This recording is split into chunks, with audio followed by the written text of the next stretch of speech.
So we're going to talk about flexing today. We've talked about this before, but we're going to really dive into the purpose of it for me and why I use it and how I use it. So when I first get a horse in for training, I don't know the horse, or maybe the horse hasn't been here for quite a while. First thing I'm going to do is do flexing. Now I'm not doing it for the purpose of trying to get their nose back to my stirrup or back to where the cinch goes. That's kind of the purpose in a lot of programs where you're going to start colts. A lot of people will teach it that way. That's not a bad way to do it. This is just why I'm doing it on these more broke horses. People bring me their broke horses all the time to ride. I will not get on them before I've done this. Okay, so what I do is I'm coming in here. I kind of want to see what this horse's reaction is to me, right? Like there's a lot of ways I can do that, but I want to see if I pick up here, what's he going to give me? Okay, he gave me his eye. He kind of gave me an ear. There's some other things going on over there. So he's not super focused on me. He's also really relaxed and not really paying attention. So he's not connected to me either. Okay, so I'm going to ask him again. I'm looking for, now he's looking at something else. I'm looking for like his eye. Their eye is going to soften. You're going to know if they're looking at you or something else like Chester.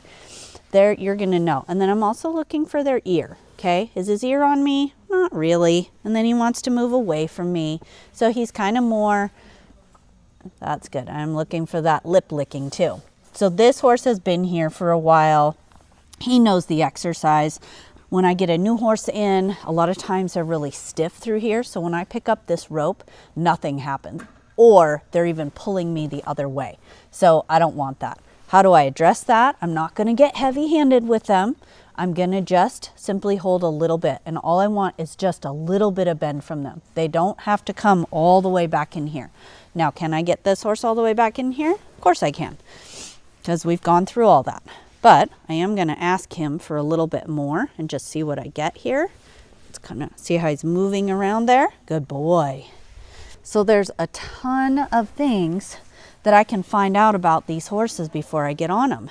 When I get up in the saddle and I ask for their face to come around, what does their body do? Do they move around? Some horses, when I ask them to flex, they'll actually try to step over me, step across me with their front end. That means I have zero softness in my rib cage. So before I get on, I'm going to know that. I can also work on that on the ground before I get on, just by starting out doing this flexing exercise. So I'm just asking him for a little bit. I'm not asking for the world all in one shot. Good boy. Almost wanted to move there. That's okay. So he has still a little bit of stiffness through his rib cage. I know that about him. He's getting worked through a lot of it, but that's why right at the end here, he wants to move his hip right there. He doesn't want to give me any more. So I'm just going to stay right there. Good boy. So I stayed right at that position where he wants to move that hip and get stiff through his body until he softened. So I'm going to do that again. Not putting a ton of pressure. See? Now that time he stayed and stayed soft. Okay? So then I'm also going to do it on the other side. Good boy. A lot of horses, when you go to switch sides, they want to move. They want to just walk off. That's another thing to note. I should be able to walk from both sides while I'm doing this without them moving. So he kind of wants to push that nose away from there. Good boy. So I'll just put my hand up here and say, no, I don't need you to move. I'm just walking from side to side while I do my flexing. Good boy. Now you might have a totally different horse on the other side. I'm expecting a similar horse here. Good boy. Have some elevation there. I can also look for sources of pain when I'm doing this flexing. If on one side they really elevate, or a lot of horses will want to, instead of bending right here at the jawline, that's really where I want them to flex from, is right here. But a lot of horses, let's see if he'll let us do this. A lot of horses will bend like this. You might have your horse bending like this. I want their pole to be perpendicular to the ground, not trying to be parallel, okay? So I wouldn't look at someone going like this, okay? I'm gonna turn my head like this. That's what I want for my horse. Turn your head Look at me over here, not like this, okay? That is an indicator if they're turning that pole off to the side, trying to be parallel to the ground. That can be an indicator of one, just evading the bit pressure, the face pressure up here with the halter. And it can also be an indicator of something out or misaligned or not right in the neck, the back, and even on down the hind end. Like if your horse has a problem in their hocks and it's been there for a long time, it will eventually work its way all the way up to their front end, okay? So this is a great way to assess all of those things. Good boy. He's a little slower to respond on this side. And I think that the right side is a little bit harder for him.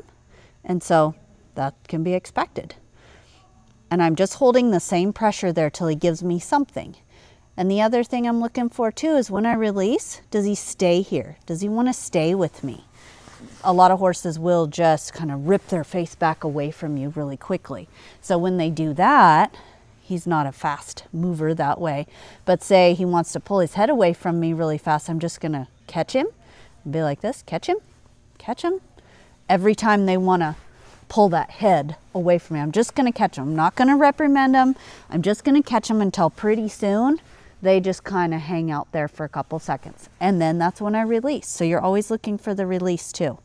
Good boy. Oh, good boy. He came the rest of the way there on his own. These are all very small releases and things that are happening. So you have to pay close attention. So right there, he's putting pressure. Good boy. And notice I'm not throwing my hand towards his face. I'm just releasing him where I'm at. Because I do want, good boy. Good. And some of them like to be petted on their face when they're doing that. Sometimes they don't. You're just trying to make this a good thing. How does this apply to our barrel horses? Okay, why do we need to do this on our barrel horses? Well, yes, they do need to turn tightly, right? And they have to bend to do that. But also, they have to be comfortable at a high rate of speed and a lot of pressure on them in that tight circle around that barrel. So if they're not comfortable hanging out with you here in this position, there's no way at a lope when we're trying to work on moving through a turn that they're going to want to stay there either. See, now he wants to be here. Good boy. We can start working on our barrel turn from right here.